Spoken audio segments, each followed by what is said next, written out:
அப்படியாங்கண்ணா? ஆ, சந்தோஷண்ணா, சந்தோஷம்.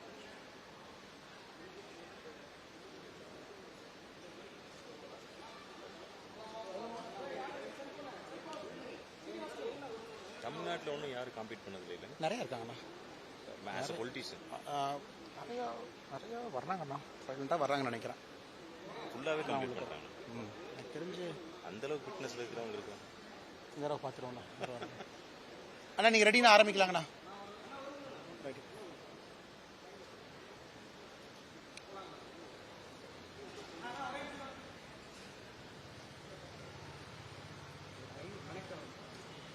வெயிட் பண்ணுவோண்ணா. சரி.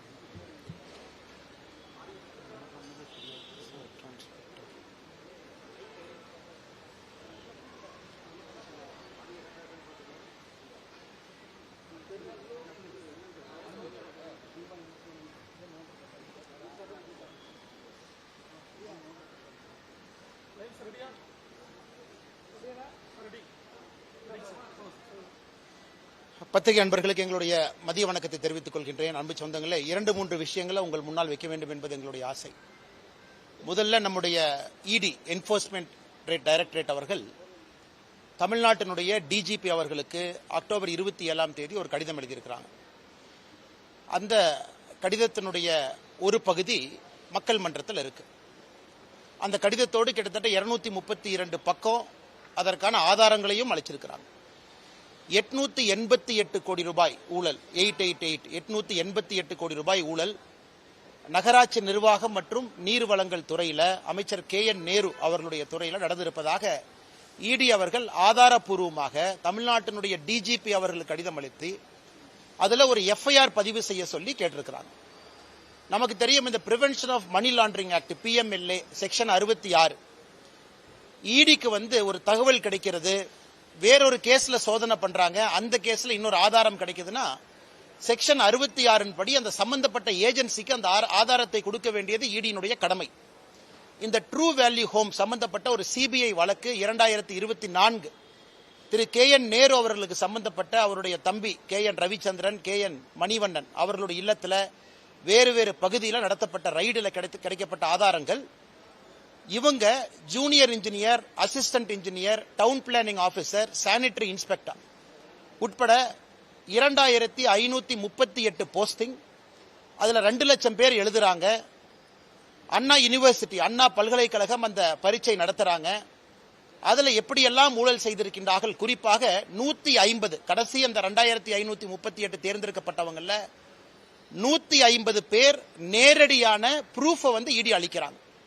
வாட்ஸ்அப்ல எப்படி கம்யூனிகேட் பண்றாங்க, பணம் யாருகிட்ட கொடுத்தாங்க, அபிஷியலா அண்ணா பல்கலைக்கழகம் ரிசல்ட் டிக்ளேர் பண்றதுக்கு ஒரு வாரத்திற்கு முன்பு KN நேருனுடைய சகோதரர் அவரு கையில KN ரவிச்சந்திரன் அவருடைய கையில வாட்ஸ்அப்ல அந்த முழு லிஸ்ட் இருக்கு. பிரிலிமினரி பரீட்சையில பாஸ் ஆகாத ஒருத்தர் ஒரு புரோக்கர் இன்ஃப்ளூயன்ஸ் பண்ணி ஃபைனல் லிஸ்ட்ல பேரை சேர்த்துறார். இது போன்ற பல ஆதாரங்கள்ல 232 பக்கம் அதை திரட்டி சேகரிச்சு செக்ஷன் 66 PMLA ஆக்ட் அடிப்படையில் தமிழ்நாட்டினுடைய டிஜிபிக்கு அளித்து இதுவரை ஒரு பேச்சு மூச்சு இல்ல. இதுல 2 லட்சம் பேர் எழுதியிருக்கிறாங்க. செலக்ட் ஆனவங்க 2538. அப்ப என்னங்க அர்த்தம், கிட்டத்தட்ட 1,97,000 பேர் செலக்ட் ஆகல. இன்னைக்கு 1,97,000 குடும்பங்கள் பார்த்துக்கிட்டு இருக்காங்க. மீடியா நண்பர்களை, தமிழக அரசை நியாயமான முறையில் தேர்ந்தெடுக்காம 25 லட்சத்திலிருந்து 35 லட்சம் ரூபாய் வரை பணம் வாங்கி வேறு வேறு இடத்துல புரோக்கர் மூலமாக அதை நிறைய அக்கவுண்ட் மூலமாக மணி லாண்டரிங் பண்ணிருக்கிறாங்க. இத்தனை கொடுத்தது வேறு மாநிலமா இருந்தா இந்நாள் அந்த அமைச்சர் ரிசைன் பண்ணிருக்கணும். இது இடி சாதாரணமா ஒரு கடிதத்தை எழுதி இந்த மாதிரி ஊழல் நடந்திருக்குன்னு சொல்லிங்க. கடிதத்தோடு 150 செலக்டட் கேண்டிடேட் அவங்களுடைய ப்ரூஃப் அட்டாச் பண்ணிருக்கிறாங்க. அதன் பிறகு KN Ravichandran, KN Manivannan, KN நேருனுடைய உடன் பிறந்த சகோதரர்கள் 2 பேரு, அந்த ட்ரூ வேல்யூ ஹோம்ஸ்ல பணிபுரியக்கூடிய 4 பேர், 6 பேர்த்தினுடைய வாட்ஸ்அப் மொபைல் போனுடைய டிரான்ஸ்கிரிப்ட், அவங்களுக்குள்ள என்ன பேசினாங்க, ஒரு புரோக்கர் KN ரவிச்சந்திரன் அவங்ககிட்ட பேசின ரெக்கார்டட் கால், இத்தனை விஷயத்தை கொடுத்து 888 கோடி ரூபாய் ஊழல் நடந்திருக்கு. அதை பத்தி எதுவுமே பேசாம KN நேரு அவர்கள் பதில் சொல்றாங்க, இது திராவிட மாடல் ஆட்சியின் மீது பழி சுமத்துறாங்க. அதனால் முதலமைச்சர் அவர்கள் நேரடியா இதுல உடனடியா தமிழ்நாடு டிஜிபி அவர்களை எஃப்ஐஆர் போட சொல்லணும். ஏன்னா எஃப்ஐஆர் போடப்பட்ட பிறகுதான் இடி களத்துக்கு வர முடியும். இடியை பொறுத்தவரை ஒரு எஃப்ஐஆர் இல்லாம இடி தன்னுடைய விசாரணை ஆரம்பிக்க முடியாது. அதன் அடிப்படையில் தான் இடி அவர்கள் செக்ஷன் 66 அடிப்படையில் ப்ரூஃப் கொடுத்து எஃப்ஐஆர் போடுங்கிறாங்க. இடிக்கு எஃப்ஐஆர் போடுவதற்கு அதிகாரம் இல்லை. அதன் பிறகு சம்பந்தப்பட்டவர்கள் யாராக இருந்தாலும் இடி நடவடிக்கை எடுக்கும். ஏன்னா அதுல மணி லாண்டரிங் நடந்திருக்கு. இது எதுவுமே இல்லாம காலையில முதலமைச்சர் அவர்கள் தன்னுடைய சமூக வலைதளத்தில் போடுறாரு, பாரத பிரதமர் நரேந்திர மோடி ஐயா அவர்கள் பீகார்ல இருந்து தமிழக மக்களை இன்சல்ட் பண்ணிட்டாங்க, தமிழ்நாட்டை பத்தி தப்பா பேசிட்டாங்க. பாரத பிரதமர் நரேந்திர மோடி அவர்கள் என்ன பேசினாங்க? தமிழ்நாட்டில் வசிக்கக்கூடிய, தமிழ்நாட்டிலே வேலை பார்க்கக்கூடிய பீகாரை சேர்ந்த இங்கே வேலை பார்க்கக்கூடிய சொந்தங்கள் தமிழ்நாட்டினுடைய திராவிட முன்னேற்ற கழகம் டிஎம்கே அப்படிங்கிற வார்த்தையை பயன்படுத்துறார். திராவிட முன்னேற்ற கழகம் கட்சியினுடைய தலைவர்கள் அவமானப்படுத்துறாங்க. இதுதான் பாரத பிரதமர் நரேந்திர மோடி அவர்கள் பீகார்ல தேர்தல் பிரச்சாரத்தின் போது சொன்ன வார்த்தை. இது டிஎம்கே அவமானப்படுத்துறாங்கிற ப்ரூஃப் நம்முடைய சமூக வலைதளத்தில் அந்த வீடியோவை போட்டு ஹிந்தி சப்டைட்டில் போட்டிருக்கோம். நம்ம பிஜேபி தமிழ்நாடு, என்னுடைய சமூக வலைதளம், நம்முடைய நயினார் அண்ணன் எல்லாத்துலயும் நீங்க பார்க்கலாம். அதுல எப்படி தயாநிதி மாறன் அவர்கள் பீகாரில் இருந்து இங்கே பணிபுரியக்கூடியவங்களை மிக மோசமா பேசினாங்க. டிஆர்பி ராஜா, திரு பொன்முடி, திரு ஆ ராசா, இவங்க எல்லாமே வேறு வேறு காலகட்டத்தில் பான்புராக்கு வாயன், டாய்லெட் கட்டுறவங்க, இதை பேசியதைத்தான் பாரத பிரதமர் நரேந்திர மோடி அவர்கள் தமிழகத்தில் பீகாரை சார்ந்த தொழிலாளிகளை திராவிட முன்னேற்ற கழகத்தினுடைய தலைவர்கள் அவமானப்படுத்துறாங்க. அதனால் இன்னைக்கு 888 கோடி ரூபாய் ஊழல் நடந்திருக்கக்கூடிய Tamil Nadu municipal administration, water supply, நகராட்சி நிர்வாகம் மற்றும் நீர் வழங்கல், இந்த துறையில இவ்வளவு ஆதாரத்தின் அடிப்படையில் ஈடி கொடுத்தும் கூட அதை பற்றி வாயை திறக்காத முதலமைச்சர் திசை திருப்புவதற்காக பாரத பிரதமர் நரேந்திர மோடி அவர்கள் சொல்லாத ஒரு விஷயத்தை சொன்னதாக போய் பேசுறாங்க. இவர் எடுத்திருக்கக்கூடிய சத்திய பிரமாணத்துக்கு எதிராக நம்முடைய முதலமைச்சர் திரு மு க ஸ்டாலின் அவருடைய நடவடிக்கை இருக்கு. சத்திய பிரமாணத்தை பொறுத்தவரை இந்திய அரசியல் அமைப்பு சட்டத்தை பாதுகாப்பதாக இருக்க வேண்டும், மக்கள் நலனுக்காக இருக்க வேண்டும். ஆனா பிரதமர் சொல்லாத ஒரு விஷயத்தை சொன்னதாக ஒரு முதலமைச்சர் பொய்ய சொல்றாருன்னா சத்திய பிரமாணத்துக்கு எதிராகத்தான் அவர் நடவடிக்கை இருக்கு. அதனால் முதலமைச்சர் அவர்கள் உடனடியாக தன்னை திருத்திக் கொள்ள வேண்டும். எதுக்கு பொய் பேசி சுத்துறாரு? இந்த 888 கோடி ரூபாய் ஊழலுக்காக முதல் அட்டன் பண்ணு. இது முதல் ஊழல். இதை பேசி முடிக்கிறதுக்கு முன்னாடி அடுத்த ஊழல் வந்துருச்சு. திரு சக்கரபாணி அவர்களுடைய துறையில விவசாய பெருமக்கள் இருந்து வாங்கக்கூடிய பேடி, நெல், அந்த பேடியை டைரக்ட் ப்ரொக்யூர்மெண்ட் சென்டர் டிபிசி நேரடியாக கொள்முதல் நிலையத்துக்கு எடுத்துட்டு போறதுக்காக லாரி கான்ட்ராக்ட், அந்த லாரி கான்ட்ராக்ட் மிக தெளிவாக இருக்கு. சப் கான்ட்ராக்ட் கொடுக்க கூடாது, ஒரு டன்னுக்கு இவ்வளவு பே பண்ணுவோம், இந்த லாரியில கொண்டு வந்து 48 மணி நேரத்துக்குள்ள வாங்கப்பட்ட நெல்லை கொடுக்கணும். எனக்கு எதிர்க்கட்சி தலைவர் எடப்பாடி பழனிசாமி அவர்கள் இருந்து, பாரதிய ஜனதா கட்சியினுடைய தலைவர் திரு நயினார் நாகேந்திரன் அவர்கள் இருந்து, பல அரசியல் கட்சி தலைவர்கள் குறிப்பாக இந்த பேடி நெல் கொள்முதலை பத்தி பேசுறாங்க. என்ன பேசுறாங்க? நெல் கொள்முதலை சரியா நீ வாங்கல, நீ வாங்கி அதை கொண்டு வர்றக்கே 48 நாள் சில இடத்துல ஆயிருக்கு. ஆனா இன்டர்னல் டாக்குமெண்ட் என்ன சொல்லுது? 48 மணி நேரத்தில் கொண்டு வரணும். அதிலும் ஊழல் செய்து அதுல 160 கோடி ரூபாய், அதை இன்னைக்கு நம்முடைய சமூக வலைதளத்தில் நம்ம போட்டிருக்கோம். இது சம்பந்தமாக ஏற்கனவே அறப்போர் இயக்கமும் பேசியிருக்கிறாங்க. இன்னைக்கு ஒரு தனியார் பத்திரிகை சம்பந்தமாக விலாவரியாக அதிலே பாதிக்கப்பட்ட லாரி ஓனர், ட்ரக் டிரைவர் அவங்க கிட்ட பேசி விலாவரியாக அதை பத்திரிகையிலையும் பிரசுரம் பண்ணியிருக்கிறாங்க. 160 கோடி ரூபாய் திரு சக்கரபாணி அவர்களுடைய துறை, 888 கோடி ரூபாய் திரு KN நேரு அவர்களுடைய துறை. இதை பத்தி எதுவுமே வாய் திறக்காத முதலமைச்சர் அவர்கள் பாரத பிரதமர் நரேந்திர மோடி அவர்கள் சொல்லாத இல்லாத ஒரு விஷயத்தை சொல்றாங்க. மூன்றாவது ஒரு விஷயம் என்று சொன்னோம், நம்முடைய ஸ்பெஷல் இன்டென்சிவ் ரிவிஷன். நேற்று நம்முடைய தலைமை தேர்தல் அதிகாரி CEO அவர்கள் எல்லா அரசியல் கட்சியும் கூப்பிட்டிருக்கிறாங்க. அனைத்து இந்திய அண்ணா திராவிட முன்னேற்ற கழகம், பாரதிய ஜனதா கட்சி, நிறைய கட்சிகள் இதுக்கு ஆதரவு கொடுக்கிறாங்க. அதாவது சிறப்பு திருத்தம் வாக்காளர் பட்டியல், இதுக்கு எல்லாம் ஆதரவு கொடுக்கிறாங்க. திராவிட முன்னேற்ற கழகம் எதிர்க்கிறாங்க. இன்னைக்கு ஒரு விஷயத்தை தமிழக மக்கள் நாம் உணர்ந்து கொள்ள வேண்டும். இந்தியாவை பொறுத்தவரை 1952 2004 வரை 8 முறைக்கு மேல வாக்காளர் திருத்த பட்டியலை நம்முடைய மத்திய தேர்தல் ஆணையம் நடத்தி காட்டியிருக்கின்றார்கள். 8 முறை இந்திய அளவில். தமிழ்நாட்டில் கடைசியா எப்ப நடத்தப்பட்டது? 2002 197 தொகுதிக்கும் 2005 37 தொகுதிக்கும் நம்ம நடத்தியிருக்கோம். தமிழ்நாட்டிலையும் 20 ஆண்டுகளுக்கு முன்னாடி நடத்தியிருக்கோம். தலைமை தேர்தல் அதிகாரி, எலெக்ஷன் ஆணையத்தினுடைய கடமை இந்த வாக்காளர் பட்டியல் திருத்தத்தை அப்பப்போது நடத்து, யாரு ஓட்டு போடுறாங்க, அந்த இன்டெகிரிட்டி ஆஃப் எலெக்ஷன் ரோல் சரியா இருக்கணும். இதை பீகார்ல நாம் புரிந்து கொள்ள வேண்டும். பீகார்ல நடத்தப்பட்ட பிறகு அப்பீலில் ஒருத்தர் கூட வரல.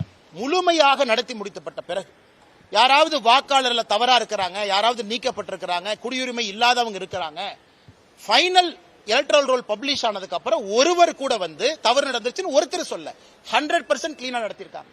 இன்னைக்கு 12 மாநிலம் தேர்தலுக்கு செல்லக்கூடிய தமிழகம் உட்பட நமக்கு இன்னைக்கு நவம்பர் 3ஆம் தேதியிலிருந்து டிசம்பர் 4ஆம் தேதி வரை ஆரம்ப கால எனுமரேஷன் ஃபார்ம் இதை கொடுத்து வேலையை ஆரம்பிக்கிறாங்க.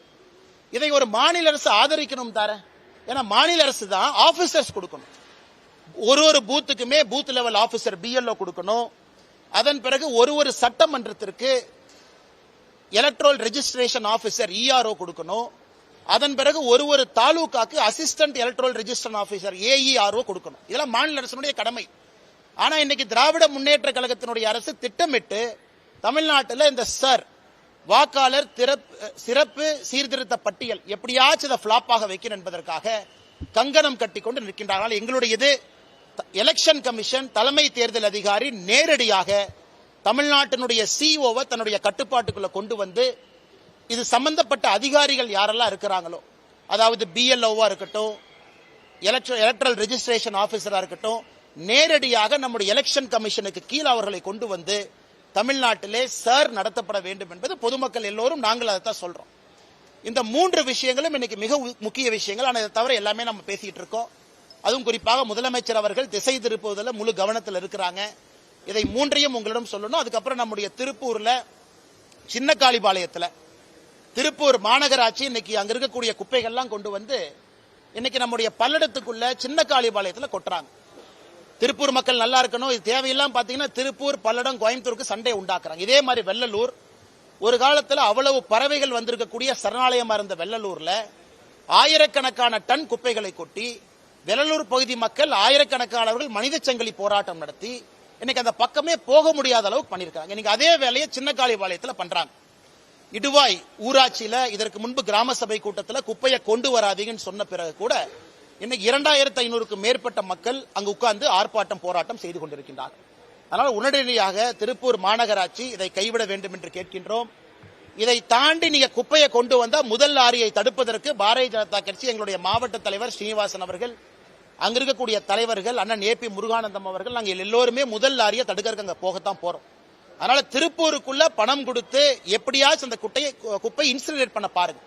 திருப்பூர் மக்களும் நிம்மதியா இருக்கணும். அவ்வளவு வருமானம் வரி கட்டக்கூடிய ஒரு மாவட்டம், ஒரு பகுதி.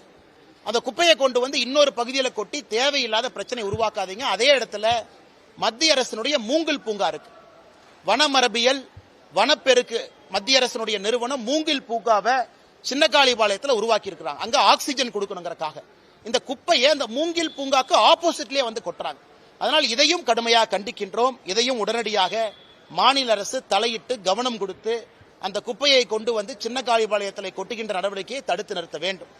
நண்பர்கள் உங்களுக்கு கேள்வி இருக்கும், கேளுங்க, பதில் சொல்றேன். கேளுங்க. சாரி அண்ணா.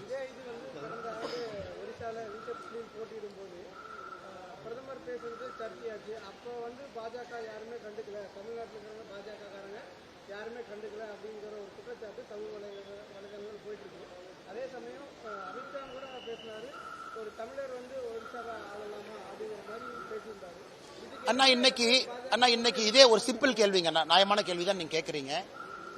தமிழ்நாட்டிலே பிறந்து வளர்ந்திருக்கக்கூடிய நம்ம தமிழன் அப்படிங்கிற அடையாளத்தோடு சொல்றோம். என்னை பொறுத்தவரை எல்லோரும் தமிழர்கள் தான். யாராவது நார்த் இந்தியாவிலிருந்து வந்து தமிழ்நாட்டில் பிறந்து வளர்ந்து அவர்கள் தமிழ்நாட்டினுடைய வருகின்ற காலத்தில் முதலமைச்சர் ஆவதற்கு தகுதி இருக்கா அப்படிங்கறத திராவிட முன்னேற்ற கழகம் தெளிவுபடுத்தணும். திராவிட முன்னேற்ற கழகத்திற்கு நாங்கள் வைக்கக்கூடிய சவால் என்னன்னா, தமிழ்நாட்டிலே பிறந்து வளர்ந்திருக்கக்கூடிய ஒருவர் அவங்களுடைய டெபினிஷன் ஆஃப் தமிழன் அப்படிங்கறத தாண்டி இன்னைக்கு இருக்கிறவங்க தமிழ்நாட்டினுடைய முதலமைச்சராக வர முடியுமா அப்படிங்கறத திமுக சொல்லட்டும். இதைத்தான் ஒரிசால 2024 நடந்த சட்டமன்ற தேர்தலில் அவங்க பேசினாங்க. ஒரிசால யார் ஆள வேண்டும் என்பது அங்க இருக்கக்கூடிய அரசியல் கட்சிகள் அடிச்சுக்கிட்டாங்க. ஃபைனலா மக்கள் ஒரு தீர்ப்பு கொடுத்தாங்க. இதை பற்றி யார் விவாதம் வைத்தார்களோ பாரதிய ஜனதா கட்சிக்கு வாக்களித்து இன்னைக்கு கொண்டு வந்திருக்கிறாங்க ஆட்சிக்கு. இன்னைக்கு நம்முடைய முதலமைச்சர் அவர்கள் சொல்லி இருப்பது, தமிழ்நாட்டு மக்களை மோடி அவமானப்படுத்திட்டாரு. அதைத்தான் நான் இங்கே நண்பர்களிடம் கேட்கின்றேன். என்ன அவமானப்படுத்துறார்? திராவிட முன்னேற்ற கழகம் செய்திருக்கக்கூடிய அட்டூழியத்தனமான வேலையை எடுத்து சொல்லியிருக்கிறாங்க. அதுவும் உங்களுக்கு தெரியும், அவ்வளவு ஃபுட்டேஜ் இருக்கு. திமுகவினுடைய அமைச்சர்கள், மூத்த தலைவர்கள் அசிங்கப்படுத்தியிருக்கிறாங்க. அதை கேள்வி கேட்டால் இவர்களுக்கு எது கோபம் வருது? பிரதமர் சொல்லாத ஒரு விஷயத்தை முதலமைச்சர் பொய் சொல்லலாமா? அவர் எடுத்திருக்கக்கூடிய சத்திய பிரமாணத்திற்கு எதிரானது என்பதை நாம் கேள்வி கேட்கின்றோம். அண்ணா, ரெண்டாவது ஒரு கேள்வி கேட்டீங்கன்னா சாரிங்கண்ணா.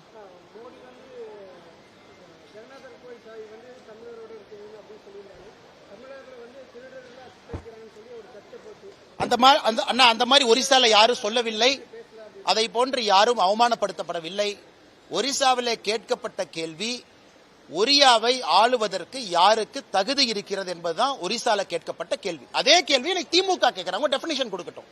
அப்ப தமிழ்நாட்டில் இருக்குன்னா ஒரிசால இருக்குன்னு நான் ஒத்துக்கிறேன். இன்னைக்கு திராவிட முன்னேற்ற கழகத்தினுடைய தலைவர் திரு ஸ்டாலின் அவர்கள் நார்த் இந்தியாவில் பிறந்து ஒருத்தவங்க இன்னைக்கு தமிழ்நாட்டில் வந்திருக்கிறாங்க, குடும்பமா ஷிஃப்ட் ஆயிருக்கிறாங்க கடந்த 10 வருஷத்துல. அவங்க 25 வருஷம் கழிச்சு தமிழ்நாட்டினுடைய முதலமைச்சராக வருவதற்கு தகுதி இருக்குன்னு ஸ்டாலின் ஐயா சொல்லட்டும். அவர் கேட்கக்கூடிய எந்த கேள்விக்கு நான் பதில் சொல்றேங்க ஐயா.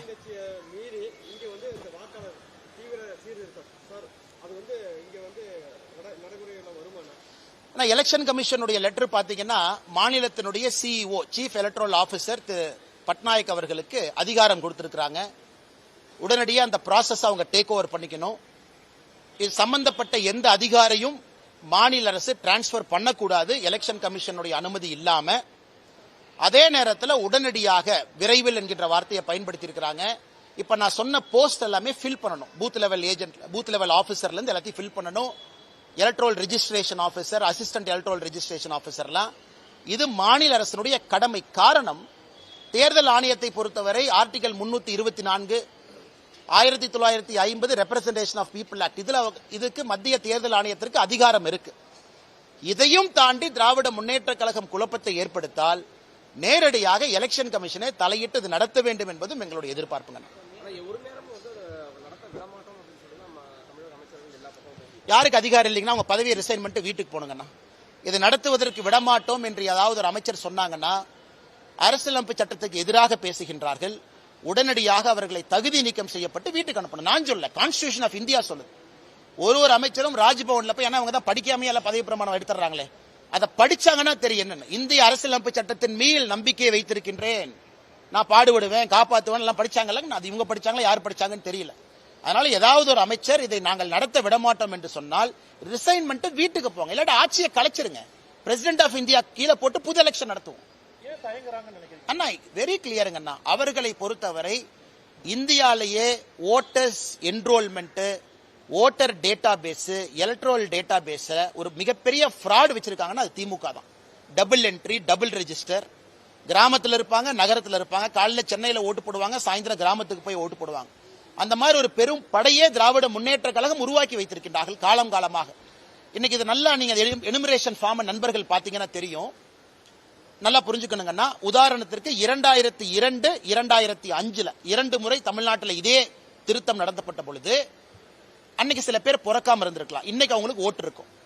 இவங்க என்ன சொல்றாங்க, 2002 ஃபார்ம்ல உங்க பேர் இருக்குன்னா ஆட்டோமேட்டிக்கா நீங்க இருக்கீங்கன்னு அர்த்தம். நாங்க ஜஸ்ட் செக் மட்டும் தான் பண்ணுவோம். 2002-5 ஃபார்ம்ல நீங்க இல்லைன்னா ஒரு ப்ரூஃப் கொடுங்க. அந்த ப்ரூஃப் 13 டாக்குமெண்ட் சொல்றாங்க. ஆதாரும் கொடுக்கலாம், சிட்டிசன்ஷிப்காக இல்ல, இருக்கிற இடத்துக்காக, பாஸ்போர்ட் எல்லாமே கொடுக்கலாம். இதுல யாரும் எங்கேயும் ஏமாற்றுவதற்கான வாய்ப்பு இல்லை. யாரு ஜென்யூன் ஓட்டர் அவங்க இருப்பாங்க. அதை தாண்டி இன்னொன்னு சொல்லியிருக்காங்க, குடும்பத்தை பிரிக்காதீங்க. கோயம்புத்தூர்ல தான் பார்த்தோமே, அப்பா இங்க ஓட்டு, தம்பி அங்க ஓட்டு, பையன் அங்க ஓட்டு. இதுல இந்த சிறப்பு சீர்திருத்தத்துல ஒரு குடும்பத்தினுடைய ஓட்டு ஒரு பிளாக்கா தான் இருக்கணும். அதையும் ரொம்ப ஸ்பெசிபிக்கா சொல்லியிருக்காங்க. ஒரு குடும்பத்தை தனித்தனியாக பிரித்து போடக்கூடாது. 1200 வாக்காளர்கள் தான் ஒரு வாக்குச்சாவடிக்கு இருக்கணும். அதை தாண்டினால் புதிய வாக்குச்சாவடி இப்பவே நீங்க லாட்டிடியூட் லாங்கிடியூட் எடுத்து சொல்லுங்க. சோ இந்த அளவுக்கு சிறப்பாக பிப்ரவரி மாசத்துல ஃபைனல் ரோல் ரிவிஷன் கொடுக்கறாங்க. ஜனவரிக்குள்ள முடிச்சு, அதன் பிறகு எந்த குழப்பமும் இல்லை, தேர்தல் தாமதப்பட போவதில்லை, எல்லாமே சரியா போகுது. திமுக அதை எதிர்க்கிறாங்கன்னா நேரம் இருக்கு. இதை டிசம்பர்ல கொண்டு வரலையே, ஜனவரியில கொண்டு வரல, இப்பவே கொண்டு வந்திருக்காங்களே. அவ்வளவு நேரம் கொடுத்திருக்காங்களே. 1 மாசம் நமக்கு கொடுத்திருக்காங்க. அப்பீல் 1.5 மாசம் கொடுத்திருக்காங்க. யாருக்காவது அசமாதானம் இருந்தா நாம கீழே இருக்கக்கூடிய தாலுக் அளவில் இருக்கக்கூடிய அவர்கள் செய்யக்கூடிய வேலையில் அசமாதானம் இருந்தால் district collector first appeal. District collector மேலேயே அசமாதானம் இருக்கா, chief electoral officer second appeal. இவ்வளவு விஷயம் செய்து கொடுத்திருக்கின்றார்கள். யாருடைய வாக்குரிமையும் யாரும் பறிக்க போவது கிடையாது. அப்படி இருக்கும் பொழுது பொய்யான குற்றச்சாட்டுகளை திமுக வைக்கிறாங்கன்னா என்ன அர்த்தம்னா, அவங்களுடைய போலி வாக்காளர் பட்டியல் வெளியே வரும் என்கின்ற பயம் என்றுதான் நாங்கள் பார்க்கின்றோம்.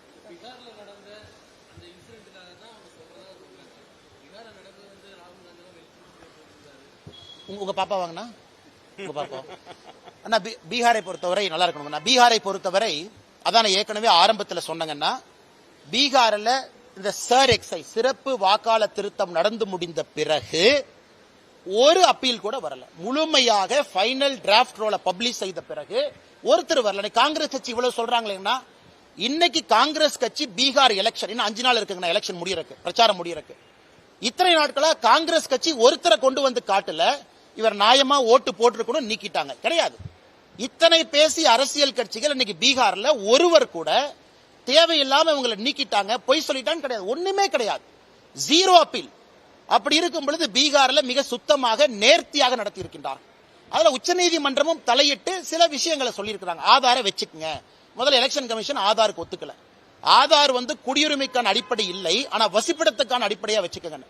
அதையும் தலைமை தேர்தல் ஆணையம் என்ன பண்ணிருக்காங்கன்னா, தமிழ்நாட்டுக்கு அனுப்பி இருக்கக்கூடிய லெட்டர்ல 12வது எவிடன்ஸா சேர்த்திருக்கிறாங்க. ஆதார் கொடுத்தாலும் ஓகேங்கிறாங்க.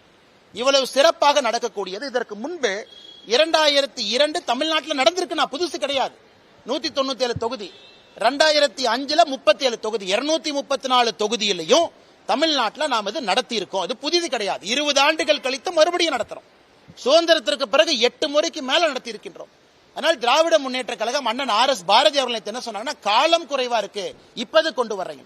அதைத்தான் தேர்தல் ஆணையம் சொல்லிட்டாங்க. இந்தியா முழுவதும் கொண்டு வர்றோம். இன்னைக்கு 12, பீகாரோட சேர்த்து 13. அசாமை பொறுத்தவரை அவர்களுக்கு தேர்தல் நம்மோடு இருந்தாலும் கூட அவர்களுடைய குடியுரிமை சட்டத்தில் ஒரு வித்தியாசம் இருக்கு. காரணம், அசாம் அக்காடு 1971 வந்தனால அசாமுக்கு தனியா கொண்டு வர போறாங்க. இந்தியா முழுவதும் கொண்டு வர்றோம். இது ஃபேஸ் 2. ஃபேஸ் 3ல மிச்ச மாநிலங்கள் வரும் என்று சொன்ன பிறகு கூட எதற்காக திராவிட முன்னேற்ற கழகம் தமிழ்நாட்டுக்கு மட்டும் கொண்டு வர்றாங்கன்னு ஒரு பொய்யும் புரளையும் கிளப்பி கொண்டிருக்கின்றார்.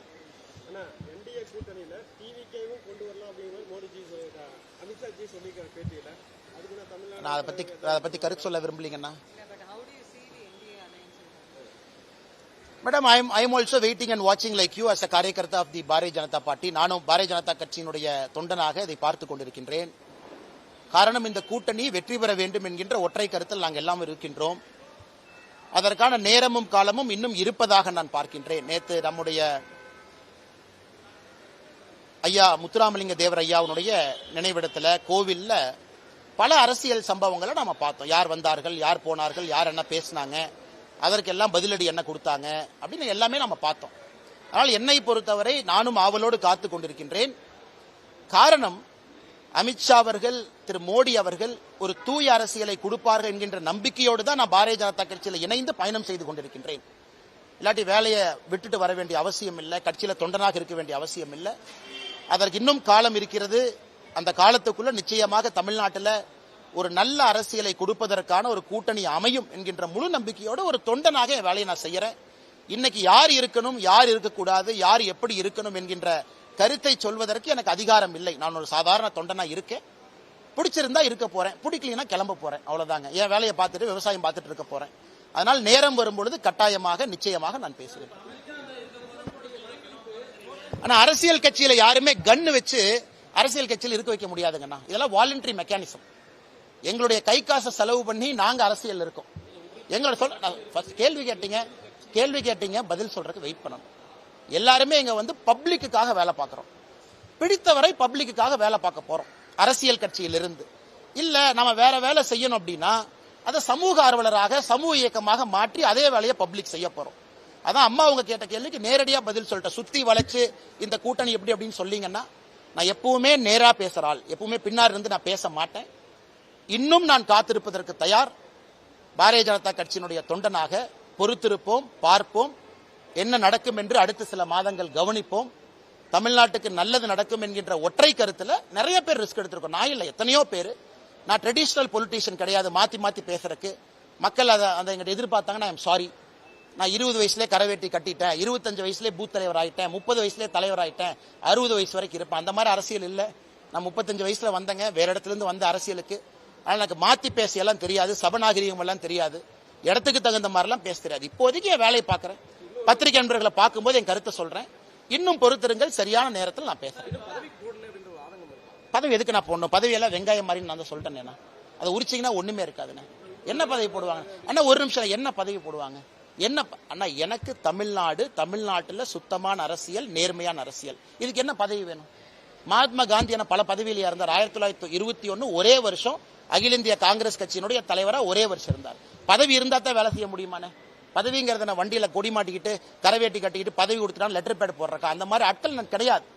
நான் பதவியில் இருந்த பொழுதே சொன்னது பதவிங்கிறது வெங்காயம் மாதிரி தான். இன்னைக்கு அதான் சொல்ல போறேன். என்னை பொறுத்தவரை சுத்தமான நேர்மையான, ஏன்னா உங்களுக்கு காலம் போயிட்டு இருக்கு, எனக்கு காலம் போயிட்டு இருக்கு. இன்னும் 10 வருஷம் போனச்சா தடி வச்சுதான் நீங்கள் நான் நடக்கணும். வயது இருக்கும் பொழுது, நரம்பு சரியாக இருக்கும் பொழுது அதெல்லாம் பேச முடியும். 60 வயசு இந்த மாதிரிலாம் நான் பேசிட்டு இருக்க முடியாது. கே நேரு ஊழல் பண்ணாரு, இவங்க ஊழல் பண்ணாரு, இல்ல லாரி வச்சு ஏத்திடுவானுங்க. அதனால இப்போதைக்கு அதை பேசுறேன். மாற்றம் நடக்கும் என்று நம்புகின்றேன். அதற்காக காத்திருப்பதற்கு தயாராகவும் இருக்கின்றேன். என்ன நடக்கும்னு பார்ப்போம்.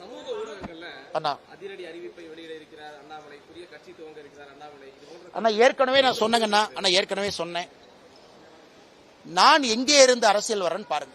முதல் தலைமுறை, என்னுடைய குடும்பம் விவசாயி, எந்த பேக்கப்பும் இல்லை.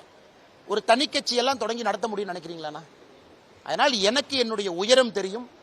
எனக்கு பாரத பிரதமர் நரேந்திர மோடி அவர்கள் மீது நான் வைத்திருக்கக்கூடிய நம்பிக்கை இம்மி அளவு கூட குறையாது, குறையவில்லை. எப்படி பயணம் செய்ய வேண்டும் என்று எனக்கு தெரியும். ஆனால் நான் இன்னைக்கு ஒரு முதல் தலைமுறை அரசியல்வாதியாக, விவசாயியாக நான் மாற்றத்திற்காக தொடர்ந்து போராடுறேன். சில நேரம் என்னுடைய மனசாட்சிக்கு எதிராகவும் நான் பேசுறேன். மனசாட்சி ஒன்று சொல்லுது, வாய் ஒன்று சொல்றேன். காரணம் தலைவர்கள் சொல்றாங்க. தலைவர்களுக்காக, சபை மரியாதைக்காக, சபை நாகரிகத்துக்காக சில இடத்துல பேச வேண்டி இருக்கு. இருந்தும் சில விஷயத்தை பொறுத்துக் கொள்ள முடியாது. பொறுத்திருந்து பார்ப்போம், நல்லது நடக்கும்.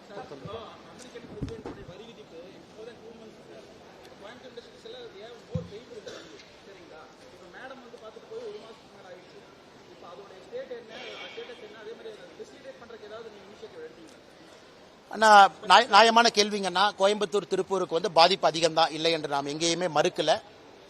அதே நேரத்தில் உங்களுக்கு தெரியும், நமக்கு இருக்கக்கூடிய சிக்கலை திரு பியூஷ் கோயல் அவர்கள் கொஞ்சம் கொஞ்சமா தீர்த்துக்கிட்டு இருக்கிறாங்க. நேற்று சவுத் கொரியாவிலிருந்து நம்முடைய அமெரிக்காவினுடைய பிரதமர் பேசும்பொழுது இதே தான் சொன்னாரு. இந்தியாவினோடு சுமூகமாக பேச்சுவார்த்தை நடந்து கொண்டிருக்கிறது, விரைவில் அறிவிப்பு கொடுப்போம் என்று. பியூஷ் கோயல் அவர்களும் மிக கடுமையாக உழைத்துக் கொண்டிருக்கின்றார்கள். எனக்கு எல்லா நாடுகளும் படக்கூடிய அவஸ்தையை நீங்க பாக்குறீங்க. அதனால் நிச்சயமாக எனக்கு நம்பிக்கை இருக்கிறது. ஷார்ட் டேர்ம் பெயினுங்கன்னா எல்லாத்துக்குமே நம்ம சொல்றது எளிது. இன்னும் வேலை வாய்ப்பு இன்னும் போகாத அளவுக்கு அரசு அப்படியே மேனேஜ் பண்ணிட்டு இருக்கிறாங்க. அதனால விரைவில் ஒரு நல்ல அறிவிப்பு வரும் என்பது மத்திய அரசு, நம்முடைய நிதி அமைச்சர் அவர்கள் தொடர்ந்து சொல்லுகின்றார்கள், பியூஷ் கோயல் அவர்கள் தொடர்ந்து சொல்லுகின்றார்கள். காத்திருப்போம், பொறுத்திருப்போம்.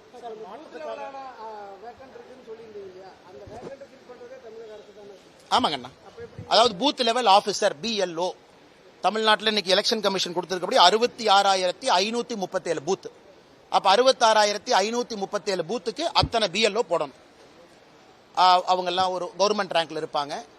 SDM, குறிப்பா நம்முடைய தாசில்தாருக்கு மேல இருக்கிறவங்க, அவங்க இன்னைக்கு ஒரு சட்டமன்றத்துக்கு போடணும். அதையெல்லாம் விரைவில் செய்ய வேண்டும் என்று தேர்தல் ஆணையம் CEO சொல்லியிருக்கிறாங்க, தமிழக அரசுக்கு சொல்லியிருக்கிறாங்க. அதனால் விரைவில் செய்வார்கள் என்று நம்புவோம். செயலினா குரல் கொடுப்போம், பேசுவோம். இங்க தானே இருக்க போறோம் அண்ணா. இல்ல, அரசு அதிகாரிங்கன்னா, அரசு அதிகாரியின் மீது நம்பிக்கை வைப்போம். வரக்கூடிய அரசு அதிகாரிகள் தமிழகத்தில் மிகச் சிறப்பாக பணி செய்வார்கள் என்று நம்புவோம். பொறுத்திருந்து பார்ப்போம். அண்ணே சரியான நேரத்தில் பேசுறேன்னே. ஏன்னா நீங்க நான் சொல்லிட்டேனாவே நீங்க கவனித்துக்குவீங்க. இல்லாட்டி நான் தான் 3 பேர்த்த சேர்த்துனா அது ஒரு 4 பேர் எழுதுவான். நீங்க பசும்பொன் போலியா அவங்க 3 பேர் போனாங்களே பின்னாடி இருந்து இயக்குனீங்களான்னு எழுதுவாங்க. அதனால் என்னுடைய பொறுமைக்கும் ஒரு எல்லை தான். ஏன்னா நான் பேச ஆரம்பிச்சேன்னா பல விஷயங்கள் பேசிடுவேன். ஆனா நான் பேசக்கூடாது.